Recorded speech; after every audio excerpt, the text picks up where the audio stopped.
Primera de Timoteo, si estás acá por primera vez te quiero explicar esto para que nos sigas, porque estamos estudiando Primera de Timoteo hace unas buenas semanas.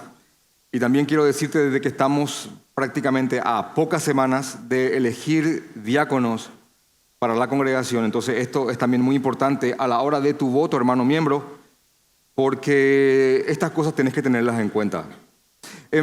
Si tuvieras un marcador, o después podés ir a marcar esto en tu casa, los textos centrales que hablan acerca del por qué Pablo escribió esta carta están en 1 Timoteo capítulo 2 del 14 al 15. 1 Timoteo capítulo 3, 1 Timoteo capítulo 3 del 14 al 15, que dice claramente lo siguiente: esto te escribo, Pablo a Timoteo, esto te escribo, aunque tengo la esperanza de ir a verte pronto, o de ir pronto a verte, para que si tardo sepas cómo debes conducirte en la casa de Dios, que es la iglesia del Dios viviente, columna y baluarte de la verdad. Clarísimo, nada que interpretar acá. Estas cosas Pablo escribió a Timoteo para que Timoteo sepa cómo debe de conducirse. ¿En dónde? En la casa de Dios. ¿Qué es la casa de Dios? La iglesia. ¿De quién? Del Dios viviente. Que es columna y baluarte de la verdad. Entiéndase, del evangelio y sus derivados. Así que si queremos saber cómo conducirnos en la iglesia, 1 Timoteo es nuestra carta. Aquí está, clarísimo, sin dar mucha vuelta. Entonces, esta primera frase del versículo 14, esto te escribo, es una clara referencia a todo lo que Pablo viene escribiendo del capítulo 1 hasta el 3:13. Y en el capítulo 1 y en el capítulo 1 hasta el 3:13, básicamente Pablo está diciendo a Timoteo que él tiene que en Éfeso, en la iglesia de los Efesios, primeramente reprender a aquellos que están enseñando un falso evangelio y doctrinas que están trastornando la iglesia. Él tiene que reprender eso. También tiene que, con un amor sincero, guiar a las personas a una fe verdadera. Y también tiene que mostrarle a la iglesia cómo se debe de usar la ley o la Biblia o la palabra del Señor correctamente. En este tiempo todavía no teníamos la Biblia completamente ensamblada, pero ya teníamos lo suficiente, ya estaba lo suficiente para entender cuál es la sana voluntad del Señor. Entonces, el versículo 8 del capítulo 1 es también un verso muy importante en cuanto a la misión de Timoteo, porque dice, pero sabemos, Timoteo, vos y yo sabemos, que la ley es buena si uno la usa legítimamente. Uno puede poner eso en negativo. La ley es mala, se usa de una manera no legítima. Así que esto se puede usar de una manera no legítima y termina siendo destructiva. ¿Amén? Es lo que estaba pasando. Y es lo que está pasando también. Que alguien, esto voy a repetir una y otra vez, que alguien abra una Biblia, hermano, no significa absolutamente nada.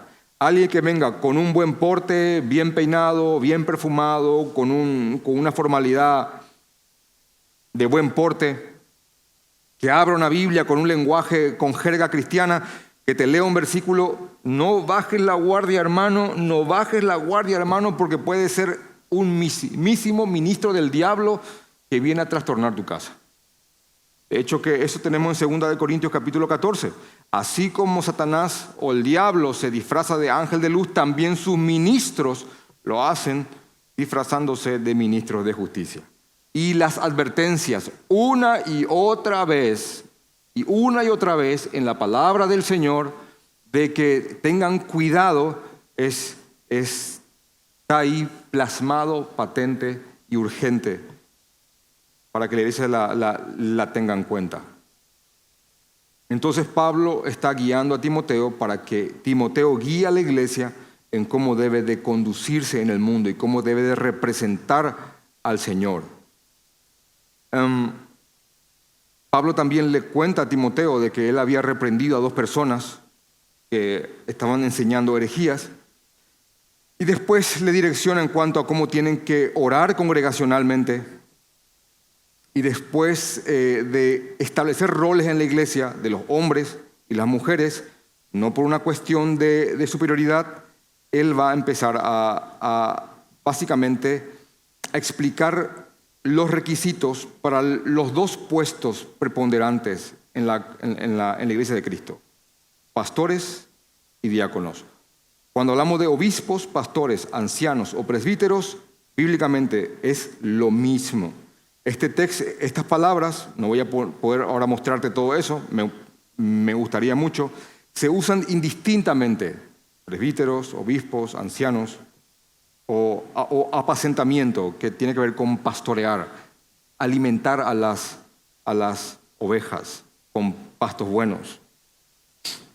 Y después de esto viene el muy poco conocido hoy día, yo diría hasta descuidado y olvidado, ministerio de los diáconos. Algo que quiero también en esta introducción recalcar es que tengo 40 años, soy pastor hace 12 años aproximadamente, creo que ya 13. En mi vida nadie se me ha acercado a decir, creo que tengo el llamado de diácono. Y por favor, que alguien levante su mano que diga, a mí sí alguien me dijo. ¿Alguien aquí presente? He escuchado una infinitud de veces, incontables, alguien que me dice, yo tengo el llamado de pastor. Eso sí, yo quiero ser pastor, pero en mi vida he escuchado, yo quiero ser diácono. Jamás. Es algo que me llama la atención, porque este puesto casi no. Yo no puedo creer que nadie sea llamado a ser diácono, ¿cómo es eso? Pero sí, yo tengo el llamado de ser pastor. Y abro un paréntesis, yo tengo un problema con esa frase, yo tengo el llamado. Yo en la Biblia encuentro, yo tengo el anhelo. El que anhela obispado, buena cosa anhela. El que anhela ser pastor, buena cosa anhela. Pero ese anhelo puede ser totalmente subjetivo y emocional. El llamado te confirma la iglesia con los requisitos que están aquí en 1 Timoteo. Cuando la iglesia ve que en tu vida están los requisitos, que ya vimos el domingo pasado, el Señor confirma tu llamado con su cuerpo, con la iglesia. Entonces, yo te corregiría esa frase, yo tengo el llamado, creo que tengo el llamado a ser pastor, yo tengo el anhelo. Y la forma en que ese anhelo se prueba es con la iglesia. Él tiene el llamado. ¿Se entendió? No vas a encontrar en ninguna frase de la Biblia, yo tengo el llamado, tengo el anhelo, yo deseo ser pastor. Bien, que el cuerpo te juzgue y te confirme el llamado. Ahora, digo esto porque nunca he escuchado, inclusive en esa expresión errónea de yo tengo el llamado, nunca he escuchado, yo tengo el llamado a ser diácono. Jamás. O siento el diaconado en mis venas. No, jamás escuché eso. Cosa tal. Pero está aquí. Está aquí. Probablemente el ser diácono uno lo verá como algo de menor jerarquía, no tan respetable.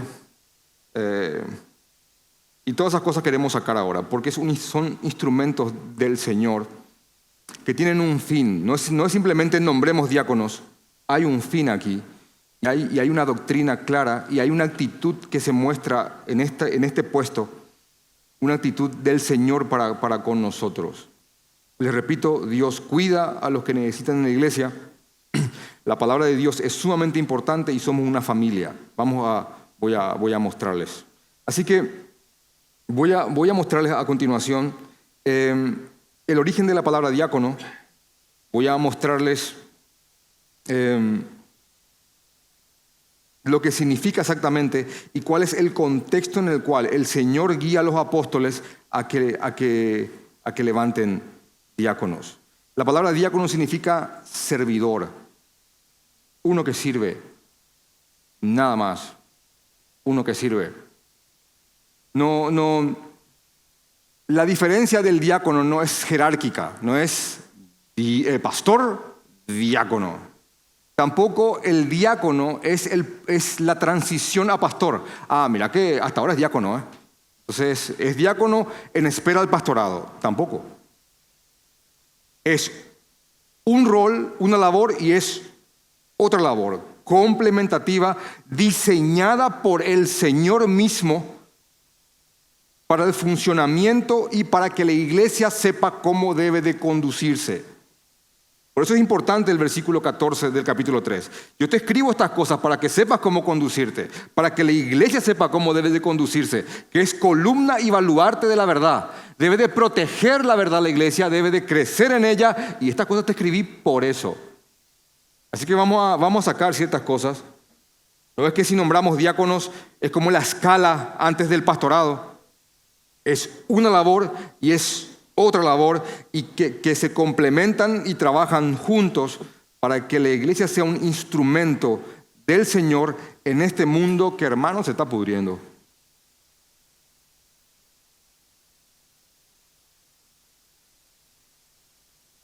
Así que vamos a hablar del tan descuidado ministerio del diaconado. Requisitos de los diáconos, versículo 8. Los diáconos, asimismo deben de ser, y da una lista de atributos, una lista de comportamiento acerca de los diáconos. Y uno se pregunta, ¿dónde nace esto? ¿Dónde nace el ministerio del diaconado? Y eso tenemos que obligatoriamente ir a Hechos capítulo 6. Vamos a Hechos capítulo 6. Miren, hermanos, cómo el Señor cuida a la iglesia. Miren, hermanos, cómo el Señor cuida a los suyos. Miren cómo todo ayuda a bien a aquellos que aman al Señor.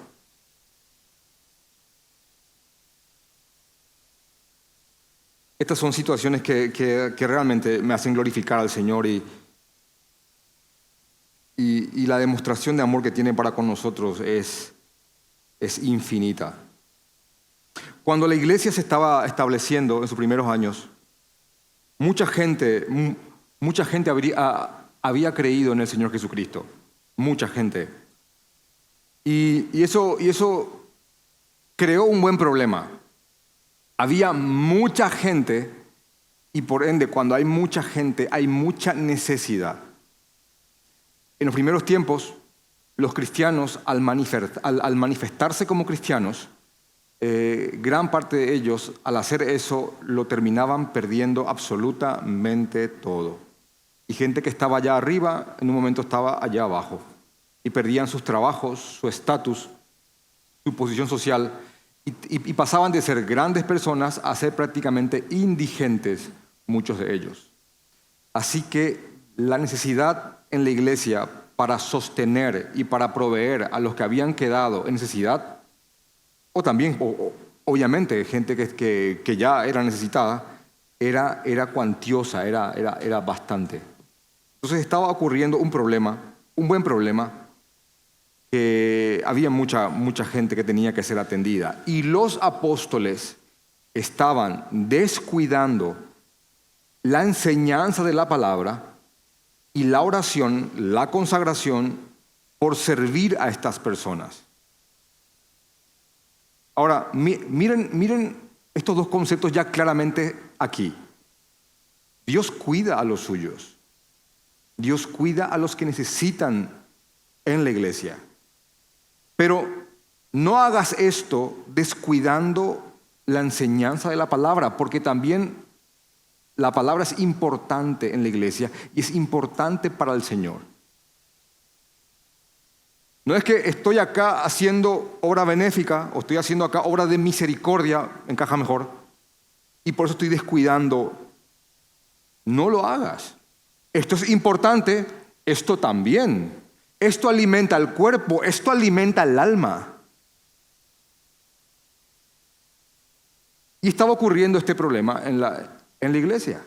Por eso en Hechos capítulo 6 Versículo 1 dice, y por favor presten la atención, porque miren, estos dos conceptos están aquí. Dice, en aquellos días, cuando la iglesia comenzó, en aquellos días, como creciera el número de los discípulos, hubo murmuración de los griegos contra los hebreos de que las viudas de aquellos eran desatendidas en la distribución diaria.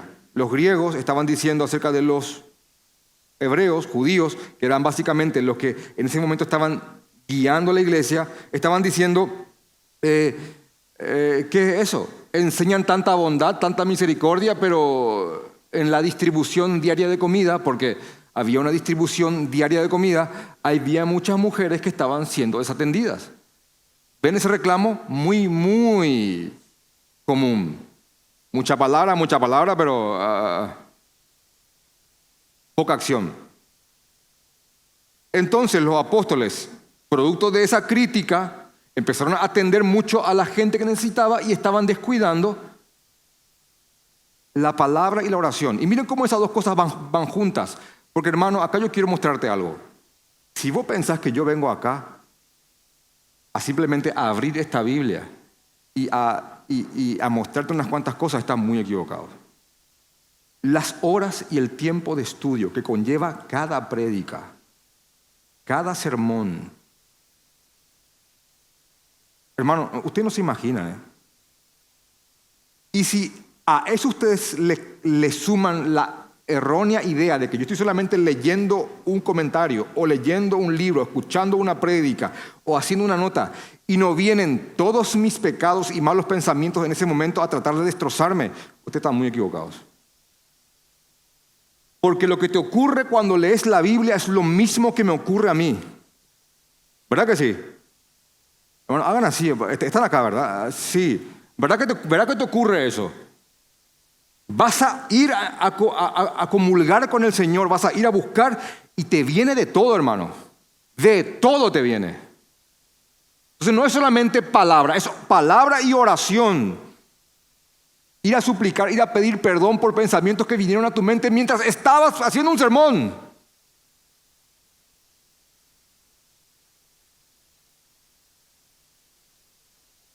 Entonces algo estaba ocurriendo aquí.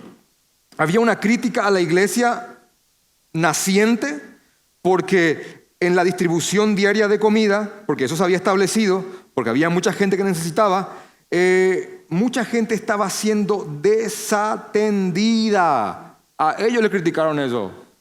Imagínense nosotros. Eran 11, más Matías 12, más ellos tuvieron ese problema. Entonces algo hay que hacer. Dice el versículo 2, entonces los 12 convocaron a la multitud de los discípulos, a la iglesia, se convocó entonces a la iglesia y dijeron, no es justo que nosotros dejemos la palabra de Dios para servir a las mesas. Buscad pues, hermanos, de entre vosotros a 7 varones de buen testimonio, llenos del Espíritu Santo, porque no es solamente hacer beneficencia, sino que tienen que tener buen testimonio y estar llenos del Señor, porque si no es una fría obra material, llenos del Espíritu Santo y de sabiduría. Así que estos hombres que tenían que servir a los que necesitaban, tenían que ser de buen testimonio, estar llenos de la palabra del Señor, llenos del Espíritu Santo, y tener sabiduría, capacidad de aplicar los conceptos de Dios en el momento adecuado. A quienes encarguemos este trabajo. ¿Cuál trabajo? Atender las necesidades. Y nosotros, dicen los apóstoles, persistiremos en la oración y en el ministerio de la palabra. ¿Vieron eso? Ahora, no es que el apóstol Pedro, después de esto, iba a su oficina y se encerraba y ya no atendía más gente, porque eligieron diáconos, sino que su tiempo no tenía que estar totalmente volcado a eso. De hecho, que se ve en toda la palabra después a los apóstoles y a los obispos sirviendo a los demás de toda forma, pero no puede ser, no es el ministerio principal de los apóstoles, después derivado a los ancianos, el hacer obras benéficas, sino que el instruir con la palabra del Señor y prepararse para eso, luchando luchando con ellos mismos, con nosotros mismos, consagrándose para hacerlo en santidad. Y después dice, en el versículo 5, agradó la propuesta a toda la multitud, la iglesia entiéndase, y eligieron hay nombres ahí, dice a Esteban, varón lleno de fe y del Espíritu Santo, a Felipe, a Prócoro, a Nicanor, a Timón, a Parmenas y a Nicolás, prosélito de Antioquía, a los cuales presentaron ante los apóstoles, quienes orando le impusieron las manos. Cada vez que leas esa palabra, imponer manos es nombramiento. Y ahí abro un paréntesis. Cuando dice no impongas las manos con ligereza, no te está diciendo, Pablo, no le pongas tu unción ligeramente a alguien, porque hay gente que cree que imponer manos es unción. Te está diciendo no nombres diáconos o pastores a la ligera. Entonces vinieron estos hombres, estos 7 hombres, y los apóstoles le impusieron la mano y les nombraron diáconos o servidores. Y crecía la palabra del Señor y el número de los discípulos se multiplicaba grandemente en Jerusalén. También muchos de los sacerdotes obedecían a la fe. Muchos de los sacerdotes. Ahora, no pasó mucho y ya uno de estos hombres murió en el capítulo siguiente, que es Esteban, uno de estos diáconos. Fue el apedreado después de dar una defensa impresionante, probablemente uno de los discursos apologéticos o en defensa de la fe más brillante de todos. Entonces, ¿cuál es el origen del puesto o del encargo de diácono? El origen es la necesidad de la iglesia primitiva por atender a los necesitados y también la necesidad de que los que ministraban la palabra le den tiempo, le den cabeza y le den disciplina a eso. ¿Se dan cuenta cómo estas dos cosas están ahí? Es importante, Dios tiene cuidado de los suyos, de los que necesitan, pero también es importante alimentar al pueblo de Dios con la palabra del Señor y eso conlleva tiempo. Y los que hacen eso tienen una lucha enorme.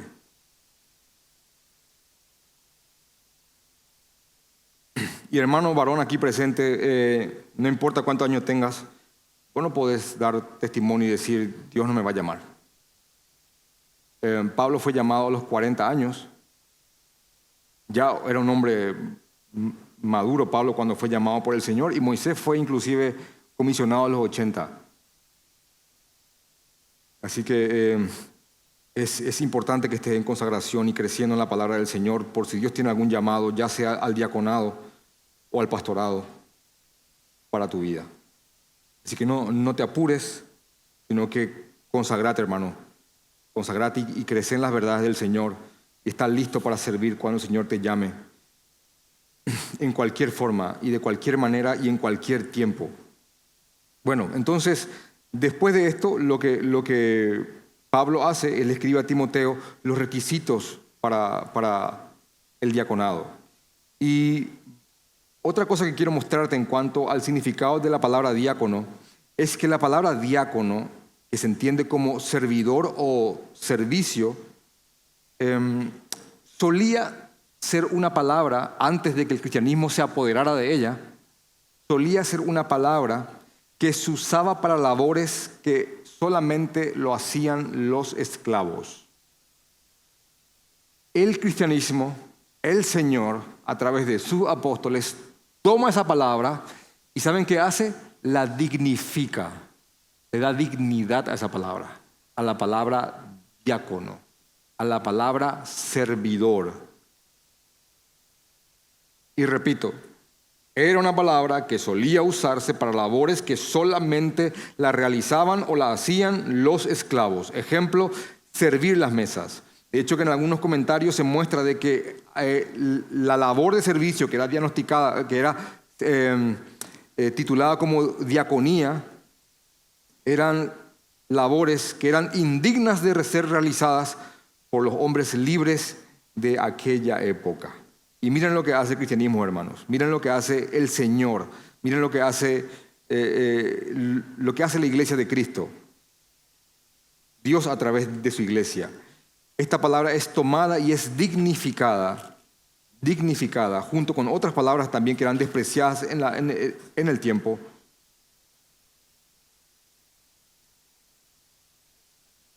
Para titular a una labor que corresponde a cada creyente.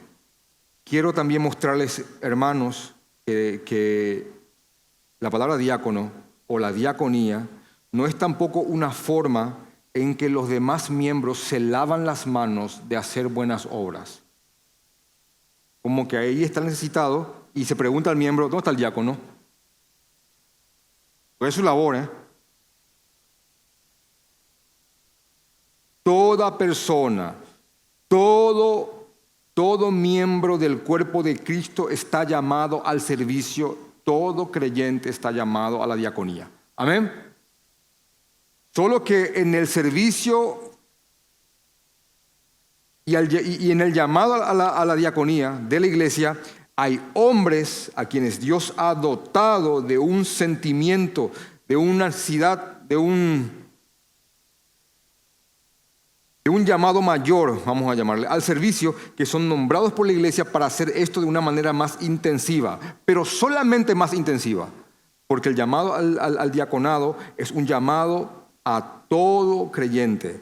En 1 de Pedro capítulo 4, versículo 10 dice, cada uno según el don que ha recibido, cada uno, no dice los diáconos, según el don que han recibido, no dice eso, dice cada uno, cada miembro de la iglesia, según el don que ha recibido, ministrelo. Y esa palabra ministrelo es la palabra diaconía o diaconado. Cada uno ministrelo a otros como buenos administradores de la multiforme gracia del Señor. Así que este punto es importante y recalco. En la iglesia existe la figura del diácono, pero todo creyente es llamado a ejercer el diaconado o la diaconía en servicio de otro hermano o del prójimo. Y cuando hablamos del diácono por excelencia, el servidor por excelencia, ¿quién es?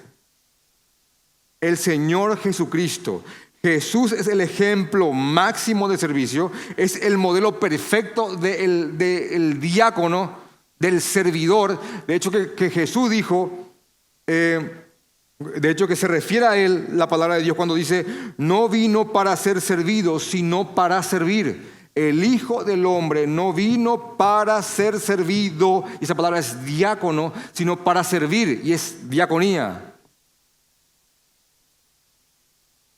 Jesús tomó ese rol y lo dignificó y nos sirvió al punto tal de que no solamente nos mostró el correcto uso de la ley, el correcto uso de la palabra del Señor, no solamente nos guió, sino que fue y nos sirvió de tal manera. Jesús nos sirvió de tal manera que fue y murió por lo que nosotros hicimos en la cruz. Jesús fue destrozado en la cruz por nosotros, fue castigado por nuestros pecados y nos sirvió sublimemente de esa forma. De hecho que una de las obras del diácono para el mundo no cristiano era el lavamiento de pies. Cuando un judío iba a la casa de otro judío o un judío tenía un invitado, generalmente si él consideraba que ese invitado era ilustre, lo hacía pasar en su casa y el mismo dueño de casa lavaba el pie a su invitado. Como una cuestión de, me es un honor para mí lavarte los pies, invitado mío. Si consideraba que era como de igual rango o estatus social, le pedía a su esclavo que le lave los pies, que haga esa obra de diaconía, ese servicio, y que lave los pies a su invitado. Si consideraba que a quien estaba invitando no era nadie, sino que, bueno,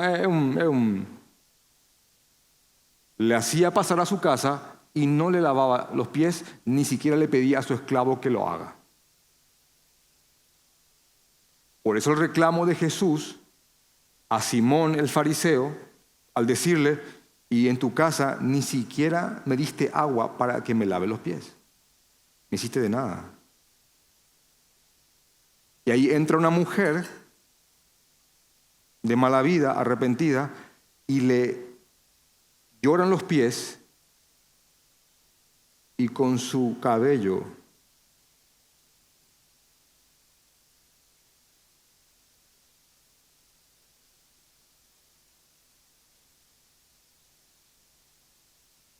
y el Señor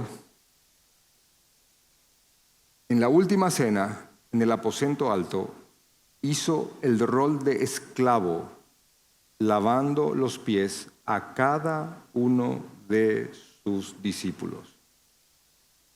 Era tal obra escandalosa esa que Pedro le dijo, a mí no me vas a lavar los pies.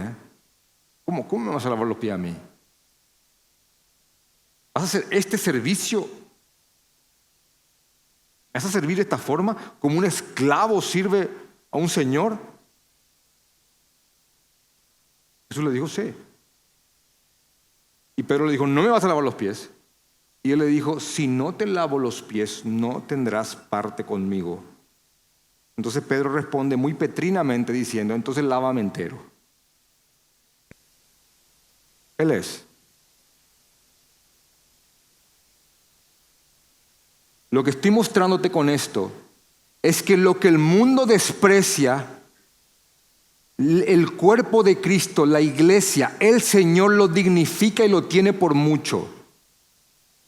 Un sirviente, servidor, es visto como algo bajo allá afuera. Aquí es alguien que está atesorando.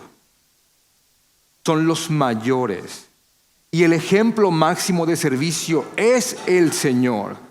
Y miren cómo no estoy acá centrándome en solamente leerte una lista de requisitos y explicarlas. Yo quiero mostrarte la esencia de lo que es el diaconado. Y cómo es un llamado para todos nosotros. Por más que elijamos hombres llenos del Espíritu Santo, de buen testimonio, con palabra, para que lo hagan de una manera intensiva. Ellos son básicamente un ejemplo para todos nosotros.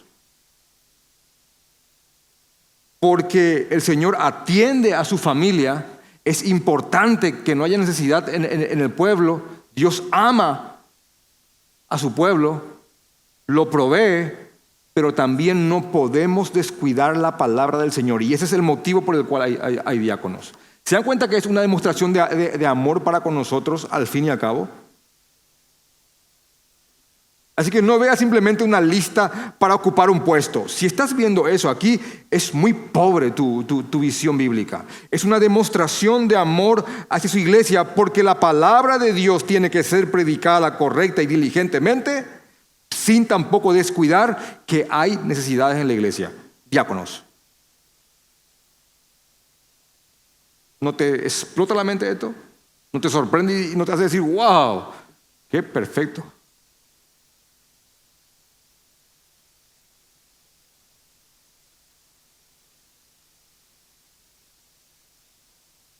Y Cristo fue el diácono por excelencia, el pastor de pastores. Todos los ministerios están reunidos en Él y a partir de Él se distribuyen en la medida que Él quiera y a quienes Él quiera. El pastor de pastores, el príncipe de todos ellos, el servidor por excelencia, el sacerdote, el profeta, el maestro, el evangelista, es Cristo por excelencia, es el tope de todas las cosas y es la medida más alta y es la vara para medir absolutamente todo, nuestro Señor Jesucristo. Así que Pablo dirige a Timoteo a que nombre a estos hombres, a los diáconos, por una necesidad de la congregación y porque el Señor muestra su amor y cuidado para con nosotros, su familia. Entonces ahí da unos requisitos, que yo creo que no hace falta tampoco darle mucho énfasis a cada uno de ellos, pero dice que sea honesto, que el diácono sea honesto, una persona transparente, sin doblez, que sea una persona sincera, que no haya un doble sentido en él constantemente, no sea un hipócrita, sin doblez, no dado al mucho vino, puede un poco, no mucho, no codicioso de ganancias deshonestas, que no haga esto por influencia o por tratar de sacar alguna ganancia. Bueno, me conviene ser diácono, así por ahí me ve uno que otro que después me considera. Que no lo haga por eso. Que guarde el misterio de la fe con limpia conciencia. ¿Que guarde qué? Que guarde el misterio de la fe, que guarde el evangelio con una buena conciencia. Así que tenían que ser hombres, como dicen en Hechos 6, llenos del Espíritu Santo y llenos de sabiduría, llenos de la palabra del Señor. ¿Por qué, hermanos? Porque la diaconía no es solamente obra de beneficio. Obra de beneficio no lo es, hermano. No lo es. Es obra benéfica, sí, pero con un fuerte tilde piadoso. Es por un motivo. Aparte, cada diácono, si bien no es un requisito que sepa enseñar la palabra, que sí es un requisito para los obispos, a lo que vas a diferenciar. Si emparejas las dos listas, no es un requisito que sepa enseñar la palabra, pero tenía que tener conocimiento del Señor y guardar el misterio de la fe, el evangelio, con limpia conciencia. En el versículo 10 dice, y estos también sean sometidos a prueba primero. Ahora, estos también, ¿quiénes son los otros? Los pastores. Estos también, ya hablé de los pastores, dice Pablo, sean sometidos a prueba primero. Ahora, esto no es como una especie de 6 meses de trabajo a prueba. No que, bueno, vamos a hacerle diácono 6 meses y a ver cómo funciona, y si no, preaviso y le chutamos. No significa eso. Sino que cada diácono, cada persona que va a ser propuesta a ese servicio intensivo a la iglesia, sea juzgado por la congregación y se ponga un tiempo de examinación para que después haya la asamblea, así como dice Hechos 6, y que se elijan estos hombres. De hecho, que ese periodo de prueba es lo que estamos haciendo ahora con los 2 diáconos que vamos a elegir. Nosotros estamos exactamente en este versículo, en este preciso momento de la iglesia.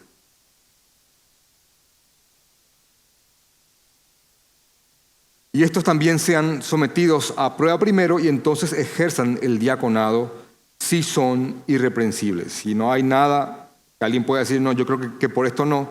Ahora, no es que sean perfectos, o si no, diácono no sería ninguno, ni pastor tampoco, sino que hombres que dentro de su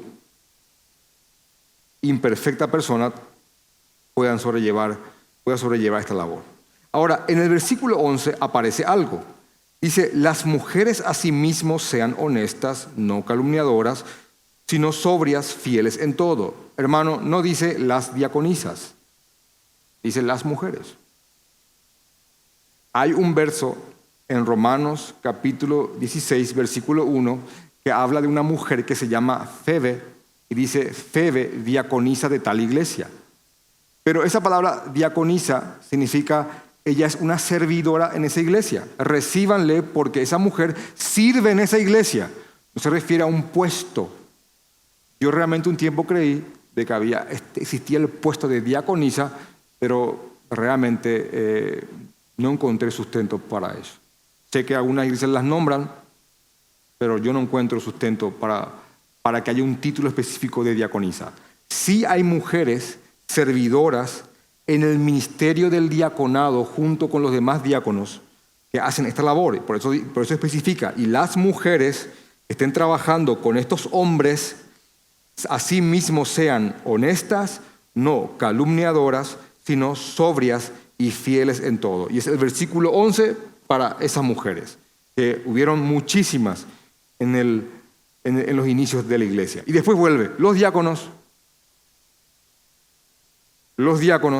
sean maridos de una sola mujer, igual que los pastores, sean fieles, que gobiernen bien su casa y sus hijos, y se dan cuenta que no dice para que gobierne la iglesia, porque no es su labor dirigir la iglesia, es la labor de los pastores, pero aún así tienen que, como ejemplo, tener su casa en buen gobierno.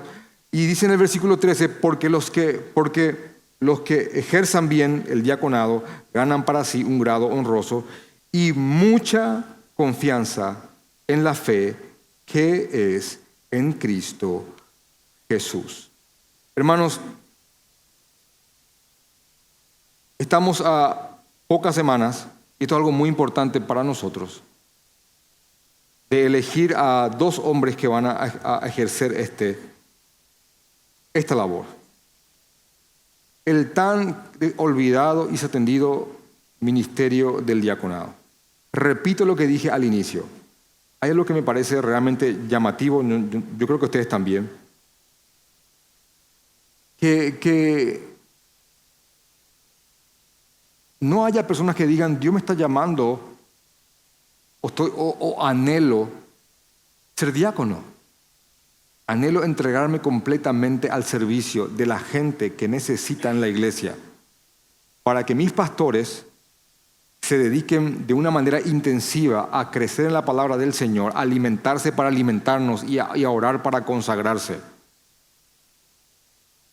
Pero esta es una herramienta del Señor. Esta es algo que Dios nos ha dado. Y les vuelvo a traer esta idea. Esto es algo que Dios nos ha dado porque, hermanos, somos una familia. No somos un club social. No somos simplemente una corporación o una empresa, porque yo conozco congregaciones que se manejan como empresas. No somos un lugar simplemente de gente que viene, escucha la palabra, se levanta y se va. ¿Se dan cuenta que la palabra de Dios, cuando hablamos de iglesias sanas, la palabra de Dios te trae al compromiso y a velar por la iglesia de Cristo? ¿Te das cuenta que si hay pastores que están predicando mentiras desde un púlpito y sos miembro de esa iglesia, es también culpa tuya? Tanto porque estuviste cuando los pusieron o porque no estás impulsando que inclusive sean bajados.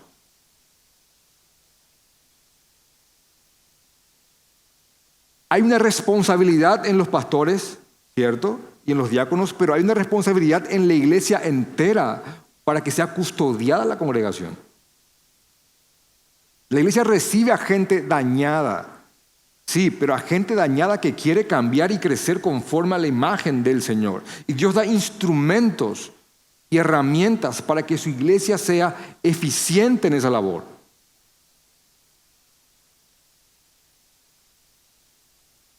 Así que somos una familia, hermanos, somos una familia.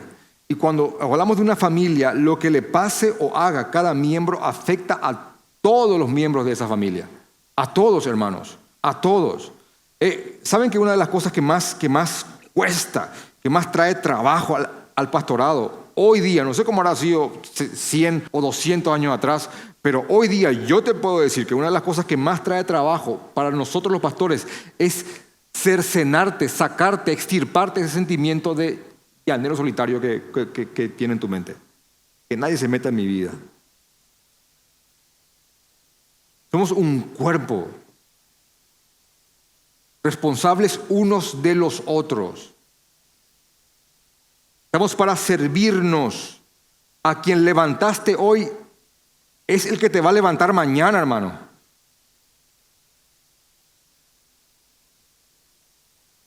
Y una manera en la cual Dios ha direccionado a su iglesia para que ese servicio sea patente y sea ejercido en la iglesia es el diaconado. Tanto de los diáconos por excelencia como de toda la iglesia, ministrando, haciendo diaconía de los dones que Dios les ha dado como buenos administradores de la multiforme gracia del Señor, imitando así, emulando así al diácono por excelencia, que es nuestro Señor Jesucristo. Y al ver yo aquí que Dios ha creado esta labor del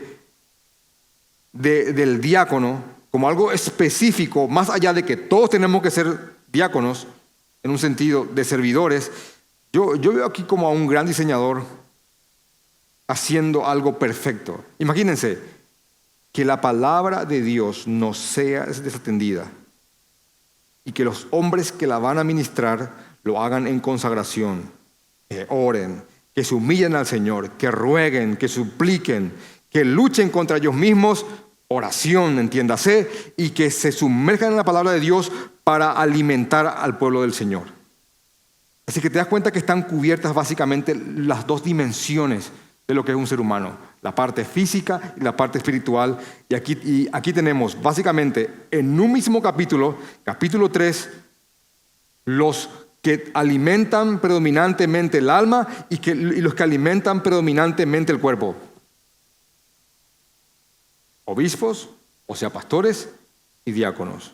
Y te pregunto, ¿te das cuenta el cuidado que tiene el Señor por tu alma? ¿Por tus necesidades? ¿Te das cuenta que formas parte de una familia? ¿Te das cuenta que la palabra es importante? ¿Podés ver eso? ¿Es importante que la palabra de Dios sea ministrada correctamente? ¿Y que también es importante tu necesidad?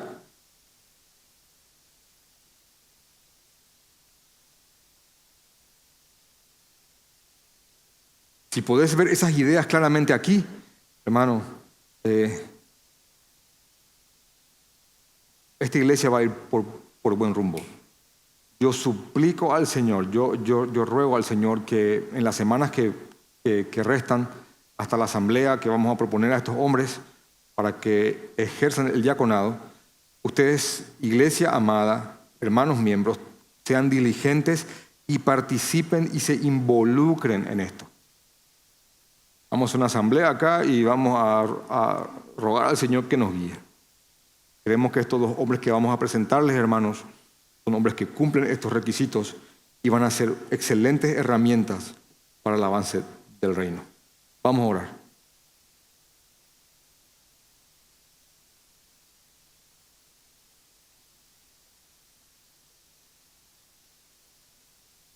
Padre, te amamos, Señor. Padre, yo te oro conforme al texto y vemos claramente estas enseñanzas aquí, Señor. Es importante tu familia. Es importante tu casa, es importante tu iglesia, Señor. Vemos eso. Vemos tu amor, vemos tu cuidado, vemos tu dirección, Señor, en cada palabra, te vemos, Señor Jesús, en cada texto. Antes lo afirmaba con cierta duda, pero hoy lo creo completamente. Señor Jesús, estás en cada texto de tu palabra, en cada versículo, Señor. Estás en todo, en absolutamente todo. No hay un solo concepto bíblico que no haga referencia a tu persona, Señor Jesús. Hoy lo creo completamente. Te pido que nos ayudes, Señor, como pastores, a guiar a esa visión a toda esta iglesia. Que tu persona ha salpicado toda tu palabra, Padre. Señor Jesús. Gracias, Padre, por esto. Porque la idea es clara, Señor. Tu palabra es importante que sea ministrada y también, Señor, que atendamos a los que necesitan. Gracias. Gracias. Somos tu familia y somos tuyos. Guíanos con tu Santo Espíritu para que seamos una iglesia trascendente y que sea sal y luz en medio de este mundo. Cuídanos, Señor. Guíanos con tu Santo Espíritu. Amén.